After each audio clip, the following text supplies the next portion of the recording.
denominator is what it comes down to. I'm gunning for kindergarten, actually. So. So I just, as we get started here, if anyone is having problems watching this online, you can refresh the live stream.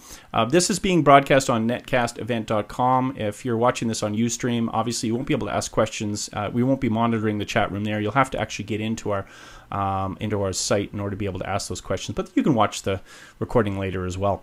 And the chat room is open. Please ask your questions in the chat room. If for any reason we're not answering your questions through the email form, which is located on the right, you can ask them in the chat room, and I'd be more than happy to monitor those and answer or post those questions to Perry later on in the show. But if you're leery about leaving open questions, you can ask them in the ask a question form on the right. And if we don't get to your question, we'll definitely forward that to Perry, and he can answer that later on after the show. So I better get started. We're recording, Perry, for rebroadcast, so you might see us start and stop the show. And that is normal. It's very casual, and you're watching kind of as a live studio audience. And we would like to thank you all for attending this interview. So to no further ado, Chris, I better get this started because we're already 7 minutes in. Absolutely. Hi everyone, Kirsten Kloss here with netcastevent.com. Thanks for joining again our interview process here with McGraw-Hill authors. I have Chris Hamilton again in studio, and Chris is going to join us here and interview Perry Marshall. Now, Perry Marshall is an expert in AdWords and advertising. He's written a couple books, one on Google advertising and the latest one on Facebook advertising. I'm going to let Chris introduce Perry, and I'm sure we have lots of questions to ask, so you can ask those questions at any time in the question form located to the right of the broadcast, and those will be forwarded to Perry. So thanks for joining. Chris, take over. You bet. Thanks, Kirsten. Perry, thank you very much for coming on the show today. We greatly appreciate it. Thanks for having me. It's an honor, and I think it's great that you set all this up, and that you risked your audience on me. I mean, that's well, apparently the audience is risked on Kirsten and I on a weekly basis here. So it's believe me, it's probably they probably love that side that they get to see you. Hey, I'm looking at your bio here, and very interesting. It's from the background here is your Google AdWords and also Facebook advertising. Obviously, we got here. You had a software company that you took from $200,000 to $4 million in 4 years in sales, and then sold it to a public company. You've been enlisted in numerous books, including I see AdWords for Dummies. We interviewed Howie Jacobson here a while back, actually. So I love Howie. He's a great guy. We got him out of South Africa, actually. I think we interviewed him. It was like 3 a.m. or his time or something. That wasn't challenging at all. Actually, it was great. Yeah. They had internet there. It was interesting. I mean, you've been featured in conferences in U.S., Canada, Ireland, all over the place. I'm looking here. You got Brian Tracy. He's a good Canadian. So I always have to give a shout out to the Canadians when we're here. So, first off, we always ask our guests, how do people get a hold of you if they want to get a hold of you? And we'll do that at the end as well, and also poke it up a couple of times during the interview. There's a ton of stuff at perrymarshall.com, and go to the website and sign up for something. Since we're talking about Facebook, you probably want to go to isfbforme.com and score yourself. We're going to talk about that little quiz there. Yep. That's a great start, and it'll give you a score from 1 to 10 based on your answers of how Facebook compatible your business is, and then you can go to the next step, and if you enter your email, you'll get a detailed explanation of what your score means and how it was calculated and what it says about your business. So that's a good start. SB for me? FB. FB for me. Is FB Facebook. isfbforme.com. Actually, I'm glad you brought that up. That was my first question I had out of the book here. That's kind of literally a starting point, I guess, is for everybody is to take a look. And you've ranked it obviously scale 1 to 10. Numerous times throughout the book here, you say if you're sitting at I think it was 8 and above, then absolutely it's perfect for you. Can you give just a very high level on what is fbforme.com? How do you rank and what do you look at? Yeah, so we're known for Google AdWords, and about 10 years ago I started using Google AdWords, and Google AdWords is honestly something that probably most businesses should use, and most businesses could get at least some benefit from. Facebook isn't really like that. If you sell automotive brake pads or something like that to big companies, Facebook probably has very little to do with you. On the other hand, if you're a coffee shop or a restaurant or a band or a yoga studio, any business that has a social element or is not about work, then Facebook is probably very important to your business. And it just became apparent to us very fast as we began teaching people and so on, that they need to understand how big of a deal Facebook is for them, because for some businesses it's almost trivial, and for others it's really important. So we made the score, and it's 1 to 10, and yeah, if you got like more than a 7 or something, you definitely need to take this seriously. If you got like a 4, go do something else. Cry in the corner or something like that. Yeah, and so we'll flesh that out more, but it's definitely very much context dependent. The difference though is, it's interesting. You bring up AdWords and Facebook, and I kind of understand the core difference between the two: targeting via keywords and targeting via profile. Can you give a bit of an explanation and your take on what are kind of the core differences between the two? Yeah, so AdWords there's real quick tutorial on Google AdWords. Google AdWords is the advertising platform that Google sells, and you search for red shoes on Google, and you're going to see these colored listings at the top and these ads running down the side. That's AdWords. And AdWords has two parts. There's the part on the search engine, Google, and then there's the ads that you see all over the internet. Now, what both of those things have in common is that they're essentially about the conversation inside your customer's head.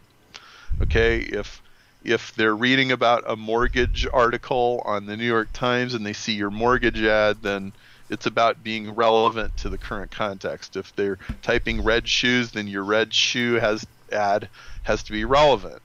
So that's conversation inside your customer's head. Facebook is about the conversation inside your customer's heart. Okay? Facebook is not about what you're searching for right now. It's not about the itch you're trying to scratch right now. It's about the tribes you belong to. It's about the things you're naturally passionate about. It's about escapism. It's about entertainment. People go to Google to make decisions. People go to Facebook to avoid making decisions.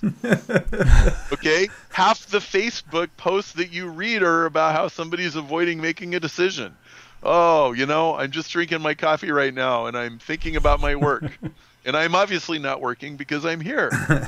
Right? Okay, this is very, very important. If you're going to successfully use Facebook to advertise, you have to understand that the context is completely different from anything that happens on Google.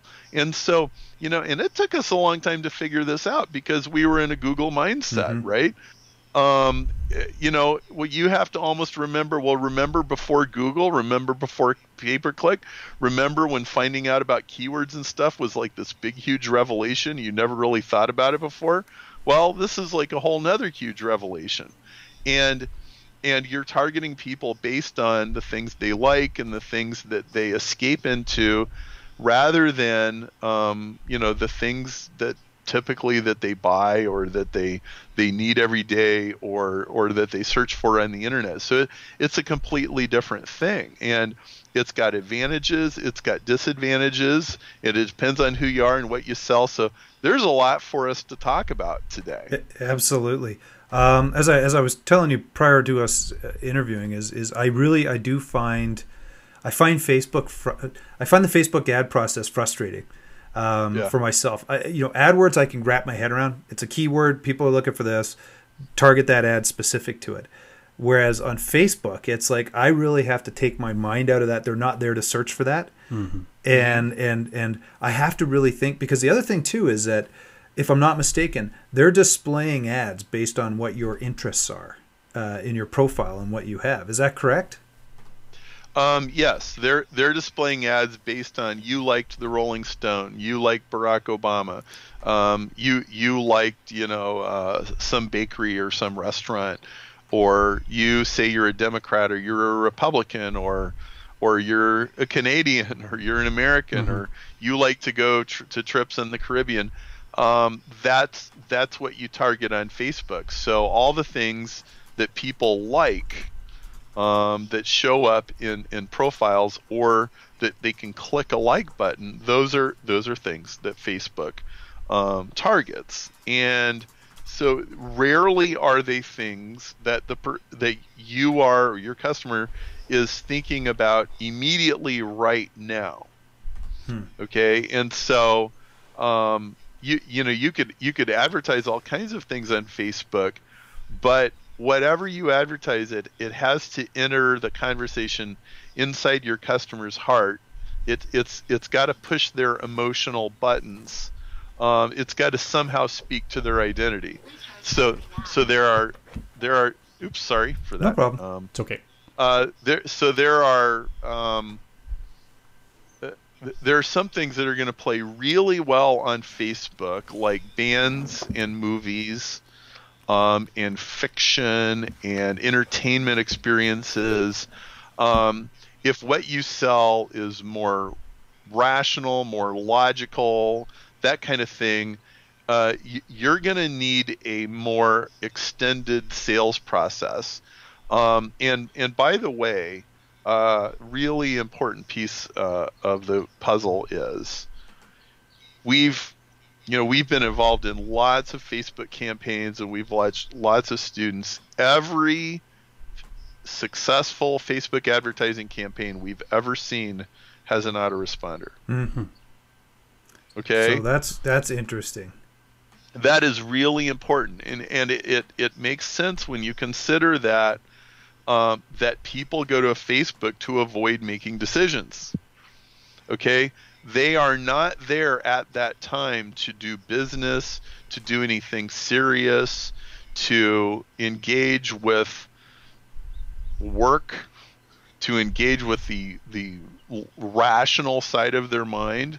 Okay, so what that means is you can engage with people more on the irrational side of their mind, and you can get them to be initially interested in something, and now you have to take them on a path of developing a relationship with you that is mostly going to happen not on Facebook.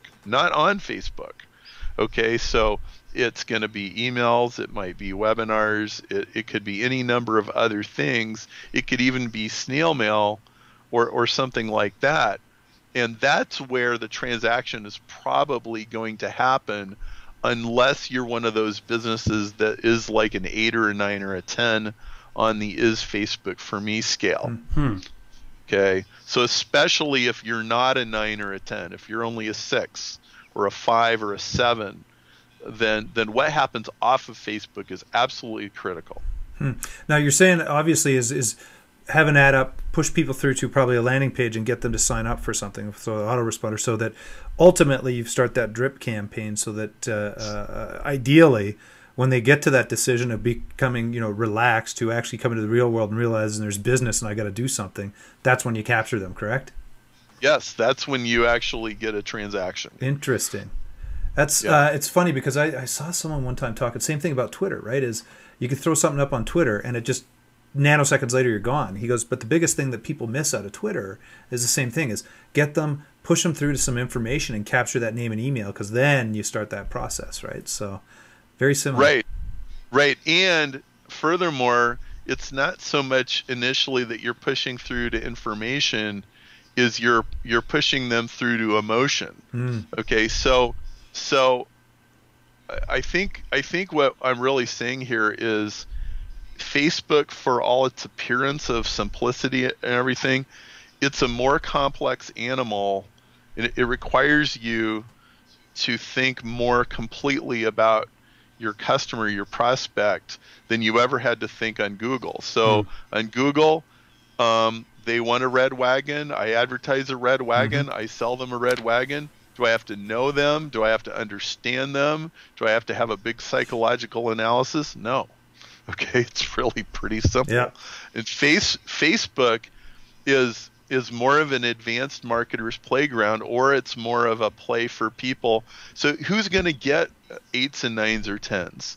It's going to be, well, anything that's entertainment related, anything that is related to your tribes and your identity and who you are, like a church or spirituality kind of stuff does very well on Facebook.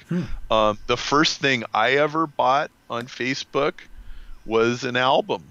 Really? I saw a guy. It's kind of like, well, the first thing I ever bought on the internet was a book on Amazon in 1996 or something, right? Yeah. First thing I ever bought on Facebook was an album. I saw an ad that said, if you like Nine Inch Nails, Pink Floyd, or Porcupine Tree, you'll love this. And I'm like, well, I like Pink Floyd and I really like Porcupine Tree, so what's this? And I go, click on that, and this guy's making an album, and he gets you on his email list, and all his updates are about, well, I just cut this other song, and you can watch the drum video here, and blah, blah, blah. And I'm like, I think I'm going to buy this. I've now bought 2 albums from that guy. Wow. So now, do you think he randomly found you, or do you think he profiled you ahead of time? No, he targeted Porcupine Tree fans and maybe Pink Floyd fans and whatever. Gotcha. That says a lot about you, Perry, by the way, that the eclectic music taste there, that's like 9 Inch Nails to Porcupine Trees. Holy smokes, right? And yes, it think we're in the same demographic. And that worked. It worked very well. And you could do the same thing with films and books and TV shows and all kinds of things like that. If you're selling something more logical, probably you want to figure out what is a connection that you could make to a movie or a TV show or something like that. Could you draw some analogy between your product and Frodo and Lord of the Rings and get people in that creative escapism state of mind to engage with you, and then get the logical story and the information in later. So basically, if I'm a carpet cleaner here in Calgary, I could play on that Dexter and blood all over the floor or something like that, right? And then and use that to my advantage. Yeah. I mean, I'm laughing, but it makes sense. That's how you need to do it. Is you need to tap into the Homer Simpson entertainment side of the person's brain. That's what's going to work. And I'm not saying it's really supernatural to do that or that it's easy the first time you try, but understand this. Most people are absolutely falling flat on their face about this. We have a product software platform we created called Fan-alytics, which we can talk about in a little bit. Let me write that down so make sure we do. Yeah, we definitely need to talk about it. It's a big part of the story. Fanalytix. Got it. TYX. YX instead of ICS. And we've been talking to larger companies and brands about this, and the thing that we always hear from them is, oh, we tried Facebook and it doesn't work. We hear this a lot, okay? And like, we have to overcome the objection just to even move forward. So let me detour on a little rant here. Please do. And I don't know if it's going to help me sell books or not, but I'm just going to tell it like I see it. So, so there was the Social Network movie, and there's all this buzz about Zuckerberg and Facebook's going to go public, and it's valued at $100 million, and it's Goldman Sachs and all that, right? Okay. Well, I think long term, Facebook does have some very serious major potential. However, to date, the company has capitalized on maybe 25% of it. Mm-hmm. They've built, frankly, a lousy advertising interface.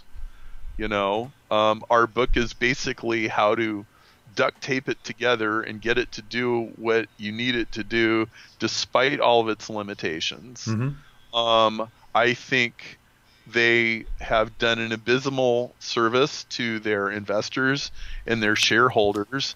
And I think if it does come out and get valued at $100 million, it's going to tank within 6 to 12 months, and it's going to be a huge bloody mess.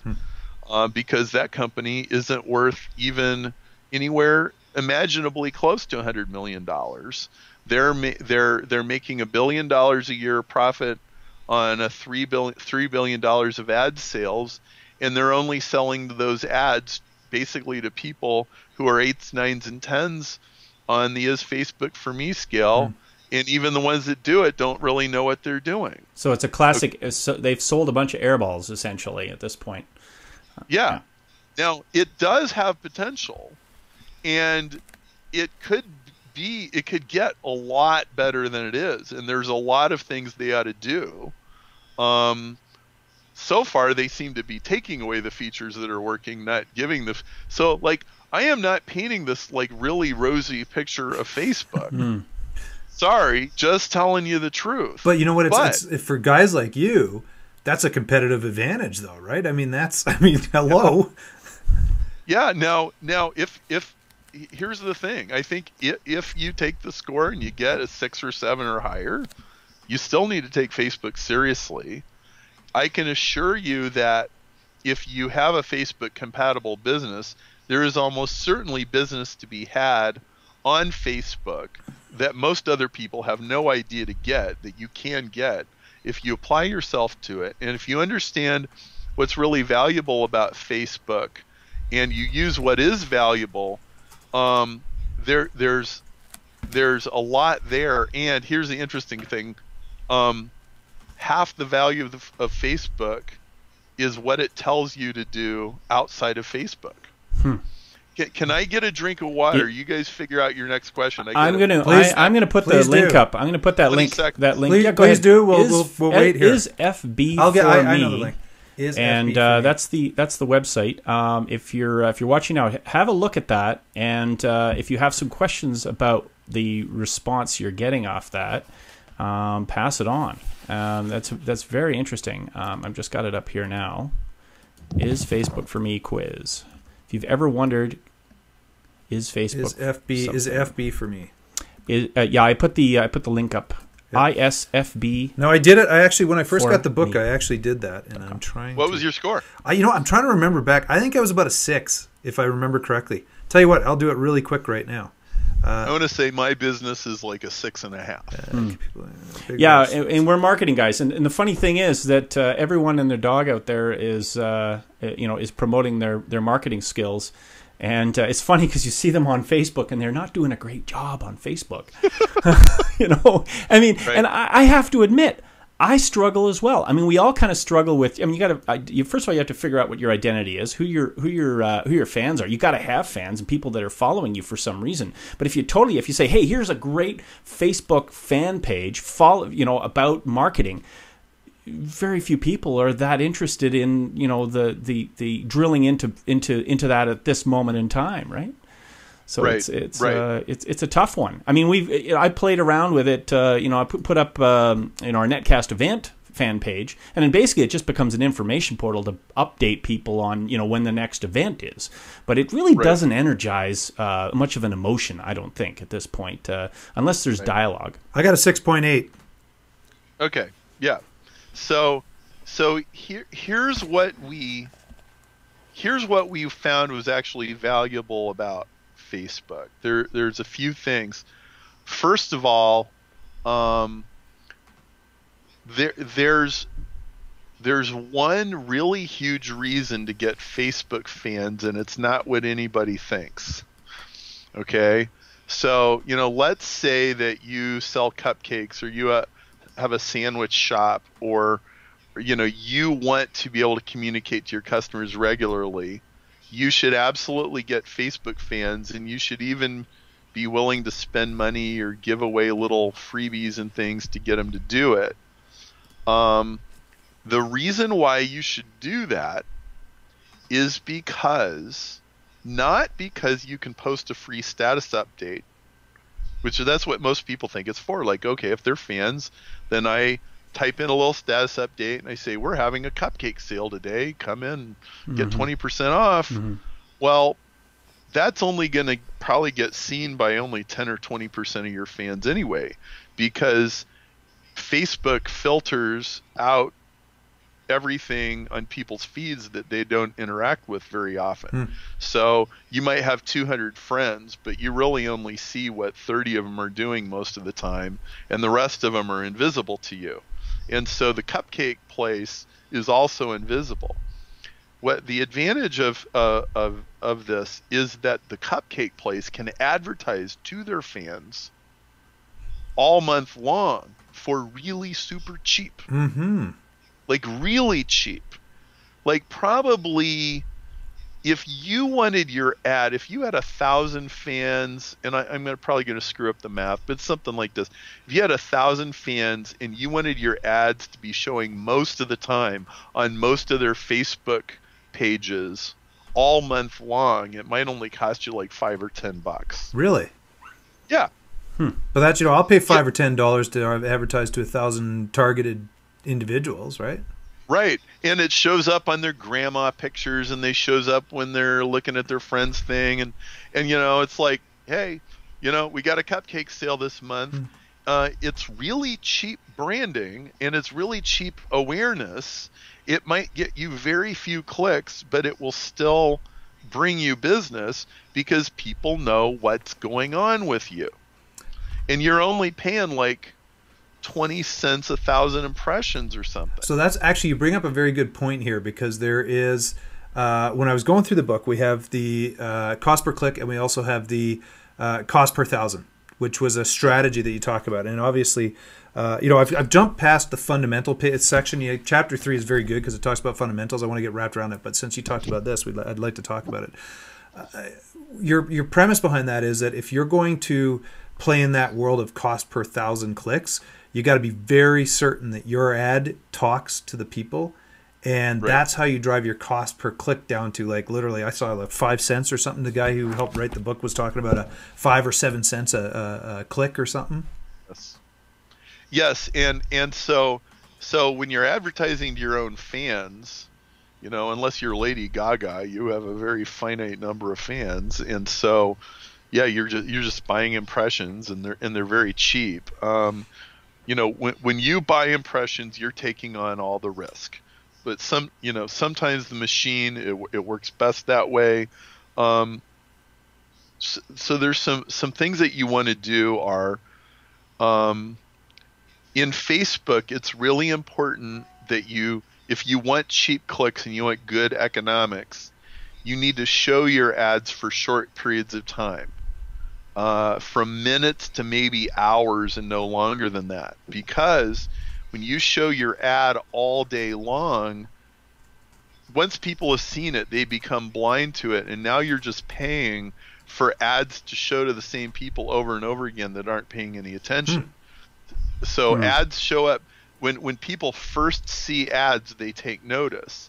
And so what you want to do with a large population of people is turn it on, then turn it off, and then a few hours or a few days later you turn it on, turn it off, or completely rotate very different ads and offers.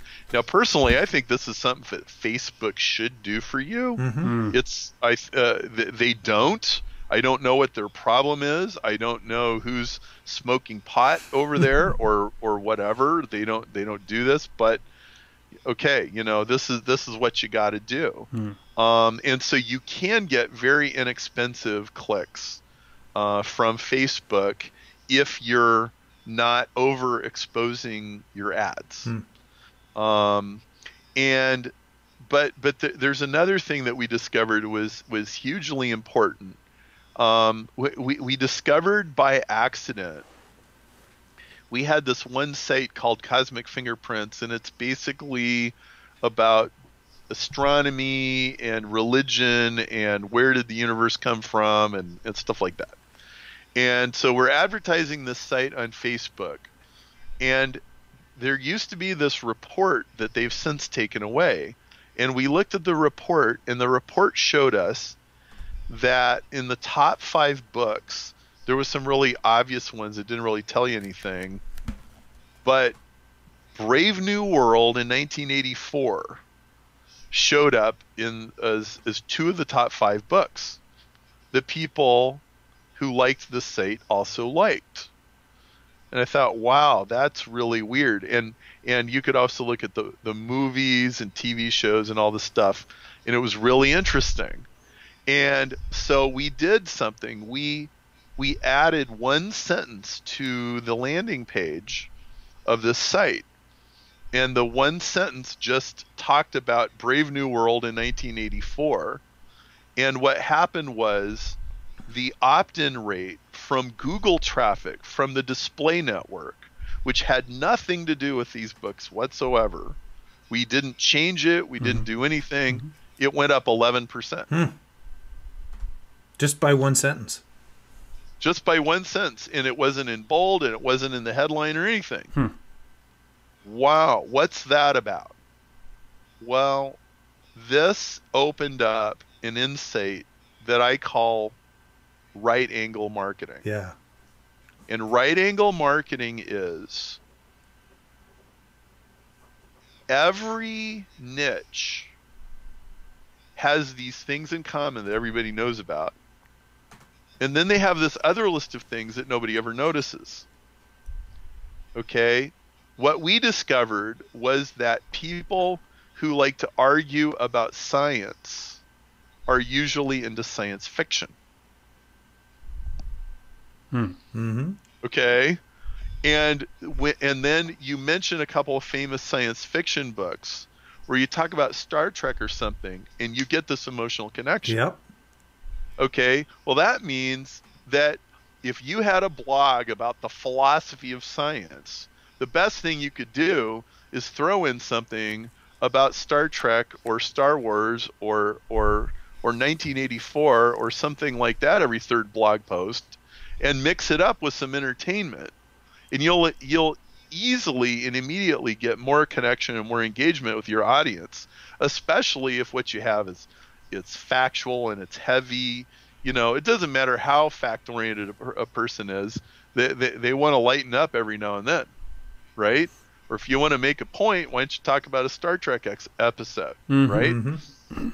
How come you only got to talk about science papers or something like that? Another example of right angle marketing would be I knew this guy who he had a Christian Filipino mail order bride service. Ah, that's intriguing. He's competing against my Japanese Muslim mail order bride service. Right. So basically, you know, if you wanted a Christian wife and you couldn't find one dating and everything, you could give this guy $7,000 and he would give you a bride. And successful business is going along. And this is an old Dan Kennedy story. Dan says to him, so do your customers have anything in common that like hobbies or careers or anything like that? And he's like, well, I don't know. And Dan says, well, go look through all your files and your customer records and look for something and come back and tell me what you find. And he comes back and he goes, guess what? 40% of my customers are truck drivers. Okay, what does truck drivers have to do with Christian mail order brides? Well, trucking is a very lonely profession, and truckers are usually people that do not have the finest of social skills, and they're on the road all the time. So that makes perfect sense. Totally. Yeah. That's right angle marketing. Trucking and mail order brides. Yeah. And there's this intersection where they meet in the middle. Yep. So what does he do? He stops advertising in USA Today, and he puts flyers between the condom machine and the cigarette machine next to the men's bathroom in the truck stop. Right? Yeah. And all of a sudden, the advertising waste goes way down, the effectiveness goes way up, right? Yep. It's because you find these intersections. Okay, so those two stories, what that illustrates is by the way, if that guy, that was 10 years ago, but if that guy's mail order bride customers had been on Facebook, he would have been able to figure that out. Absolutely. Totally. That's okay. That's interesting. Actually, I'm remembering your buddy, Dr. Howie Jacobson, gave an example where he was working with someone who they built hot water tanks, and he built the persona behind who the ideal client was, or who the ideal person avatar, was. Did he? The avatar. He built an avatar for him. Yep. And then, but what he said was the one thing, a little bit outside of this, but the one thing he said was, what makes your product unique? He goes, well, it's made here in the USA, blah, blah, blah. He kept going on. He goes, wait, there it is, right? And he said he just changed, instead of looking for hot water tanks made in the USA. And it tugged right on that emotional heartstring, right, of the people.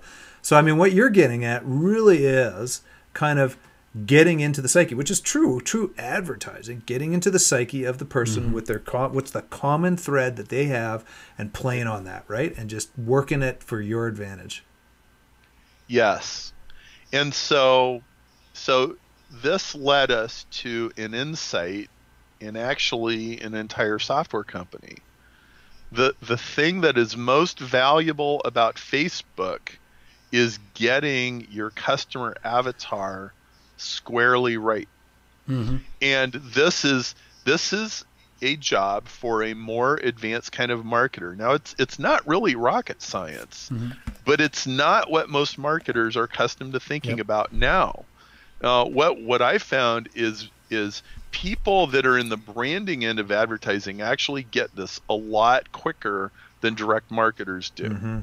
Is direct marketers like bada bing, bada boom, show the ads, get the sale, ba ba ba, and branders are like, okay, so what's their story and what's the avatar, and let's have a focus group and let's have a discussion. Well, that's where that stuff comes about. And say what you want about brand advertising, considering that is how the majority of the commodities get sold in Walmart and everything else. It's not as stupid as direct marketers think it is. So as we were writing this book, I get this conversation with Tom Malash, the co-author, who really, Tom has to get the credit. He's the real Facebook expert. I just play one on TV. And Tom has built and run several software companies, and Facebook took away the report that had told us the Brave New World and stuff. And I said, Tom, can you build a software platform that will do this and be completely within Facebook's term of service and everything like that? And he said, yeah, I think we need to do that. And so we created this software platform called Fan-alytics, F-A-N-A-L-Y-T-I-X. Now, if you have Facebook fans, Facebook will not give you a statistical dump of what all those fans are into, nor will they allow you to like scrape all that data. All they'll let you do is go look at your fans one at a time and try to see some patterns. But there's another way to do that, where we built this application called a handshake. And the way the handshake works is, let's say you don't even have a presence on Facebook. Let's say that you just have an email list. Like most good marketers have an email list. You can send a blast to your email list. You could say,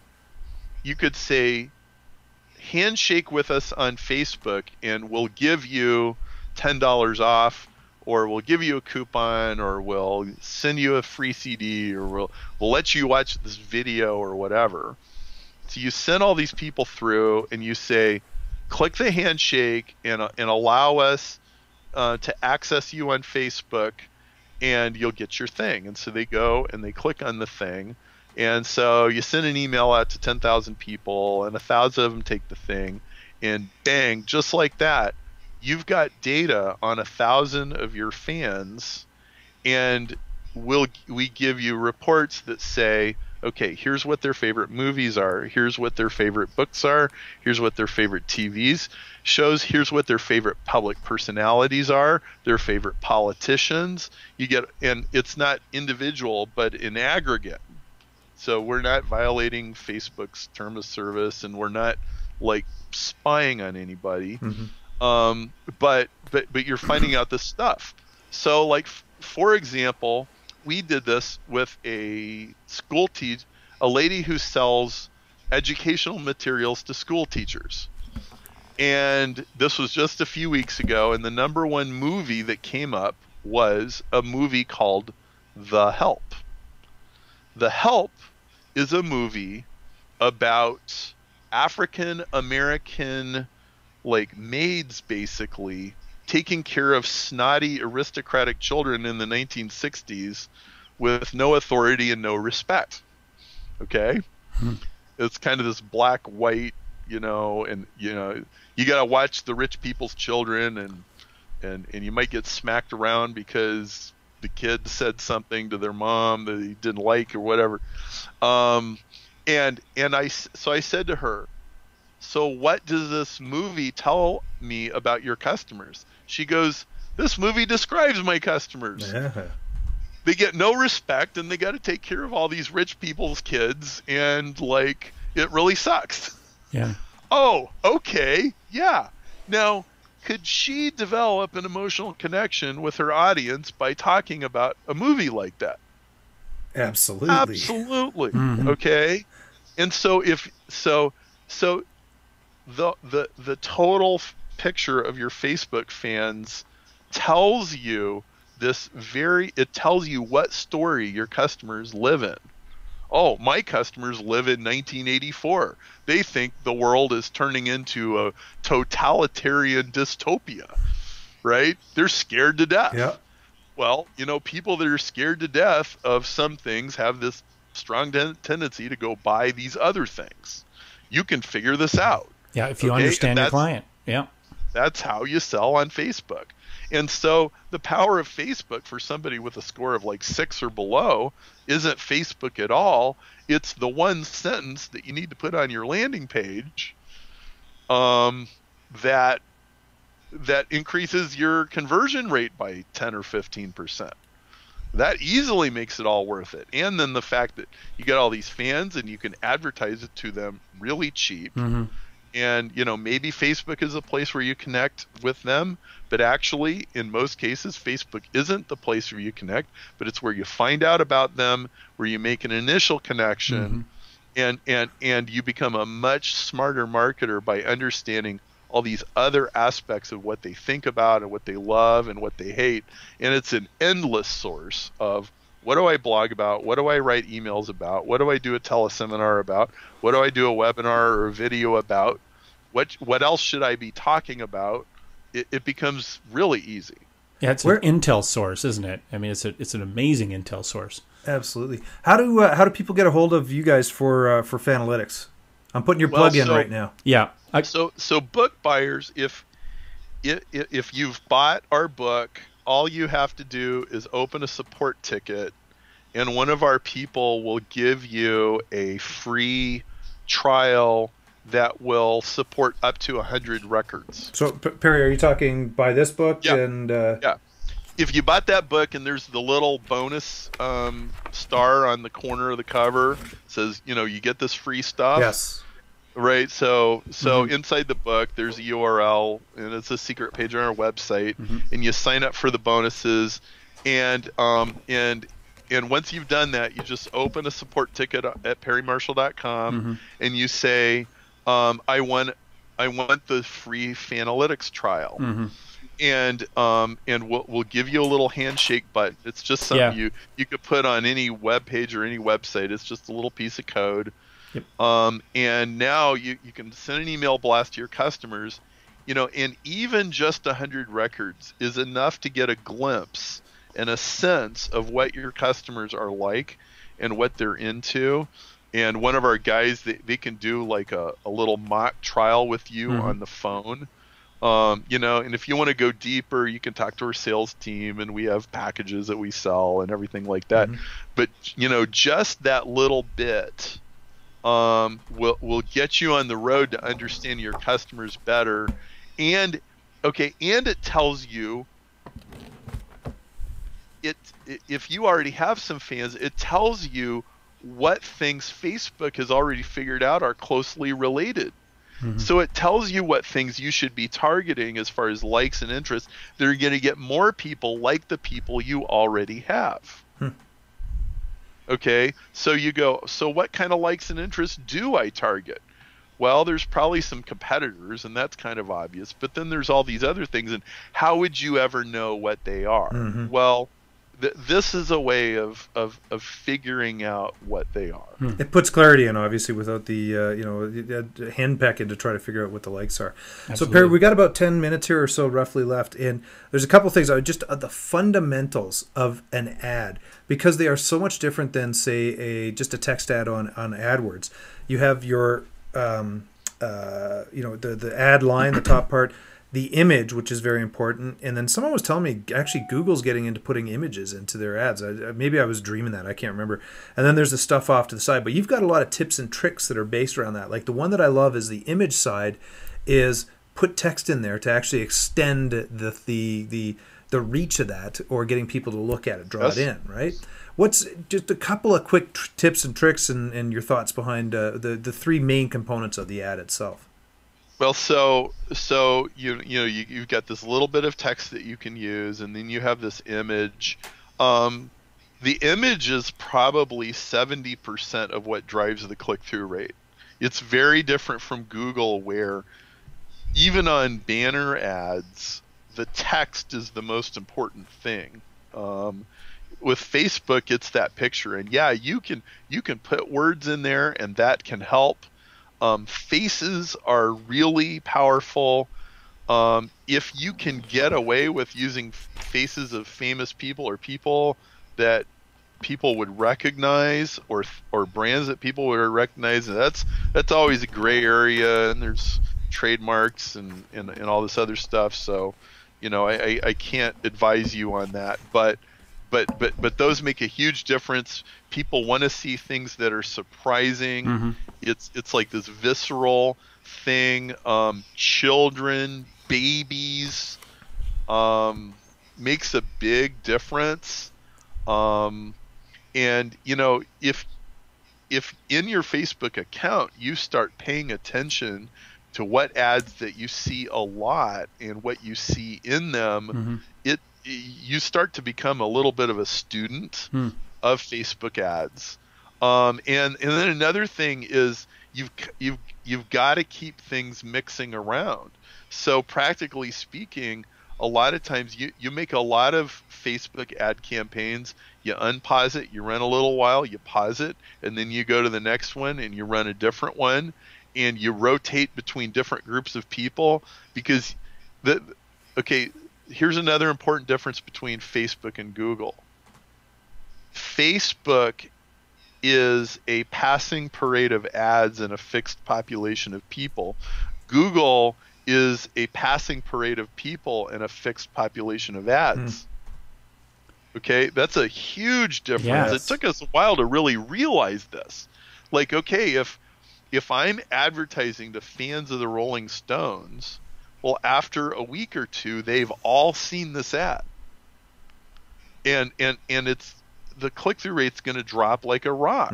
Another thing is you can't even test ads the way that you test them on Google, because, well, they don't really give you a good way to split test. They don't really give you a good way to make sure the ads are being evenly served. Yeah. And if you have an old ad and a new ad, the new ad will always beat the old ad, even if it's not really better, because the old ad is fatiguing.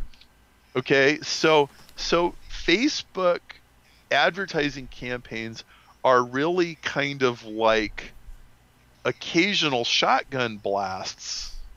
They're not continuous like I turn this on and I just leave it on. And so that's very different from Google. They're just completely different animals. Absolutely. I mean, the psychology behind it is just completely different, right? Is the way I look at it, Google AdWords is I want this and I want it now, right? Yep. Whereas, Facebook, like you're saying, is it's there. I've kind of noticed it. I think about it. Yeah. And when I come down to reality, I think maybe I should actually try to go after this. And I should say, if anyone has any questions, please post them either in the chat room on Netcast Events. Unfortunately, we're not monitoring Ustream right now, or in the question form, and I will pass them on to Perry. I do have one question here. Do you see Google Plus as an option? Well, I think Google Plus is going to work to the advantage of Google advertisers, because Google is getting more and more information about who people's friends are and all this stuff. And to some extent, that is going to help with advertising. And the fact that Google combined all their properties into one terms of service. And so now there's cross feed between YouTube and Gmail and Google search and all this. So that's just going to continue to make Google's display network better. I have a hard time seeing Facebook ever getting replaced by anything else, kind of like I have a hard time seeing eBay getting replaced, because eBay, it's an auction. It's got buyers, it's got the most buyers, it's got the most sellers. You put those together and, and it's all this big synergy. Good luck ever trying to crack that monopoly, right? I think that Facebook is essentially the same thing. I don't think people are going to move over to Google Plus. I think Google deciding to pin their future on Google Plus is kind of stupid. It's like they think that what Facebook is doing is taking away from what they're doing, and I really don't think so. I don't even think it's apples and oranges. I think it's like steak knives and milkshakes. I think what Google is about and what Facebook is about are so completely different. And Google doesn't have to build a social network. They just need to, put moles inside of Facebook that somehow prevent them from fixing their ad interface. Yeah. That's what they need to do, Here's a thought. A couple of things. I have a question about landing pages and where you should direct people through, whether it should be the Facebook one or not. But the other one is, do you think that Facebook is ever going to get into kind of like Google does with the ad partners, where it displays on blogs and stuff? Do you? I hope so. I really hope so. I mean, Google has built this fabulous machine with AdWords, and it's the best thing ever. But it's kind of a monopoly, and they treat their small advertisers very poorly, and there's all this bureaucracy, and we never like having one choice. Mm-hmm. I think it would be absolutely fantastic if Facebook had an ad network that was like AdSense. Yes. Mm-hmm. And frankly, it would. So remember what we said about how, you got to sell to people through email and all this other stuff because they're not in decision making mode of Facebook, right? Mm-hmm. Well, all that would work in Facebook's favor if they had an ad network like Google's. But they have to get that thing off the ground. Yeah. And getting an ad network off the ground, I don't care who you are, it's not an easy deal. So, well, it's it would be nice to have the luxury of having another option. I have a client that he says he literally he doesn't sleep at night because he's so afraid that Google will shut him down, and because he gets so much of his business off of AdWords. And if he did it would just destroy his business, absolutely kill his business. So the question before we go on that one, I had was, obviously pushing people through to a landing page. You could set up the option is there, external URL or go through to a Facebook page. What, I think I know the answer to this question, but what's your preference and why would it be your preference as to where you would put people to direct them from an ad? People are always more comfortable staying on Facebook because it's kind of the safe little haven. So ideally, you put your offers on Facebook fan pages in a tab somewhere, and you know, and they come there and they're still on Facebook, and then they opt in, and so on and so. That's usually what works best. Can you, pardon my stupidity on this, can you actually take like an Aweber form and embed it onto a Facebook page so you're capturing emails and names? Okay.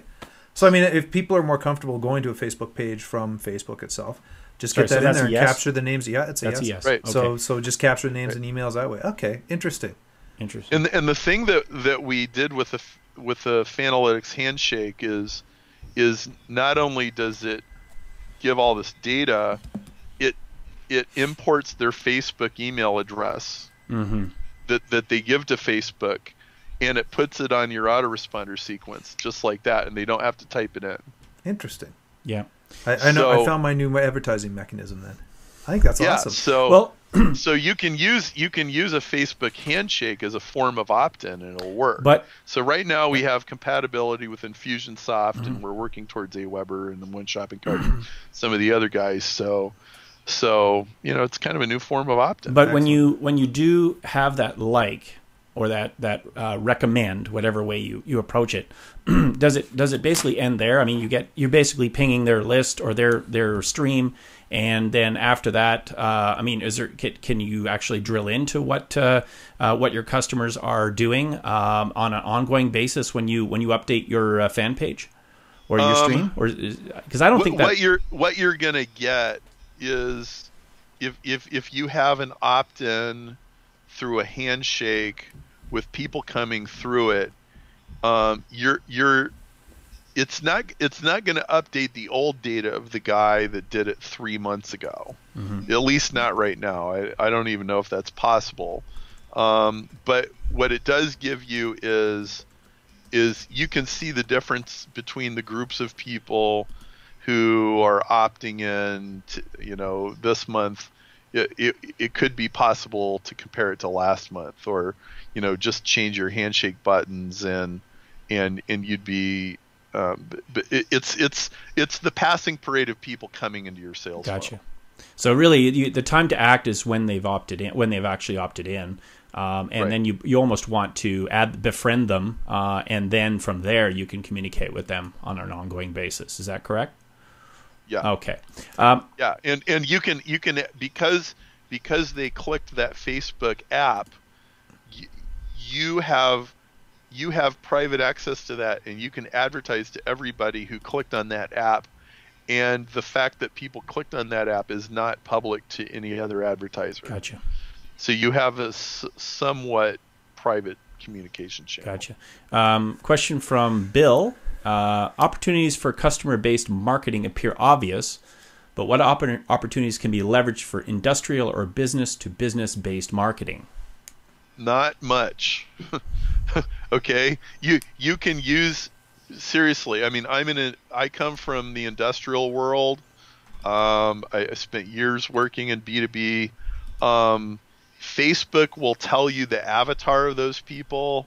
It is probably not a good place to advertise. You might be able to advertise, for example, to Ford employees. If you have a big enough company, you could advertise to their employees, and that may be a play for you. But it's not. Facebook is a very B2C kind of a deal, and a lot of companies block Facebook through their firewalls anyway. Yeah, and I almost see as LinkedIn as a better solution for that. Yes, because you can absolutely you can drill. And LinkedIn has pay-per-click advertising too. Yeah. And it does work. So that's much more of a B2B. Yeah. The only problem I have with Facebook is minimum $2, right? To you mean LinkedIn? Or LinkedIn? Sorry, yeah. Yeah. That drives me nuts. It's minimum $2 to pay for an ad, right? But then again, if you're generating a gobload of cash off of it, then good for you, right? So we've come to literally 1 hour. The one question I typically ask authors when we have them on is, what is the best piece of advice you could give? And it may be a rehash of a lot of the stuff, but the best piece of advice you can give as it relates to your book. Kirsten always tells me to hold it up here. Hold on. And, I got to make sure I got the camera on. Do you have the camera on me? Good. Thank you. That's the... what is it, apart from buying the book, by the way, because I have loads of questions I wanted to ask you that we didn't even get to, so I just telling people buy the book because it is chock full of so much information. There you go. But what's the best piece of advice that you could offer someone on Facebook advertising? You know, I think that if you can look at Facebook as a way of asking yourself, what story do my customers live in? Like, what book, movie, TV show exemplifies what they believe and what they think and what their outlook on life is? You know, people are so different. Some people, they're bright and they're optimistic, and you know, the world is their oyster, and some people, the world is out to get them, and the man has his foot on their neck, and you know, all that comes out. And if you really understand that, you are onto something. Perfect. Well, I'll tell you what, that's Perry, absolute tremendous information. As I say, I had so much I wanted to ask you, I didn't even get to it, but that's why I say, you know, we get the book. It is just chock full of information, and you have obviously, I think the book, I can't remember, $24.95 is what it says, and you got your $79 value right off the top, right? So hey, there's a lot of free stuff that comes with that book that I think is pretty good. Absolutely, so, I mean the ROI is immediate on this one. So if people want to get a hold of you, they can go to perrymarshall.com. Yep. And as I say, as you look on your site, I mean, you have so much information you can download. I mean, probably good you have a lot of this stuff automated. I don't know how you'd be able to handle doing a lot of that stuff. But yeah, and for those that are not aware, there are a couple other books, or there's another book I should point out here, and that's The Ultimate Guide to Google AdWords. That's another one that Perry's written about. So if you're kind of not, if this didn't sell you on, or if maybe this is not a good match for you, obviously you might want to pick that one up as well. And I'll have that link in the post show, so people can actually download that. And hey, go check out that website. Is facebookforme.com, ISFBFORME.com. I have that up on the bottom thirds here, so you can quickly write that down. Check out that site. I just did a little profile for myself, just like Chris. I'm like at a 6.5, so I'm in that. I mean, it's kind of like, it goes back to high school. It was always 65% with me. I was 50. I minimum level, buddy. That's all I need to go for. And obviously you can check out Fan-alytics.com as well. Fan-alytics. Fan-alytics.com. Excuse me. Excellent. So, thanks, Perry. Thank you. You asked great questions, and it was a fun interview. I'm really glad you had me too. Great. Well, I'll tell you what, we'd love to have you back on again sometime. We've been lucky with the guys from McGraw-Hill. They've put us in touch with some very fantastic authors. You're in a good group, I guess, is the best way to put it. Yeah. And it was a privilege and an honor to actually talk to you. I was actually, when I was telling people we were going to interview you, I got so many people that were so excited about it because they've followed you and know who you are. So hopefully they're watching and you bet, and all that stuff. So Perry, greatly appreciate it, and thank you very much for your time today. We really hope to have you on again. Cheers. Have a great day. Cheers. See you guys. Thanks, Perry.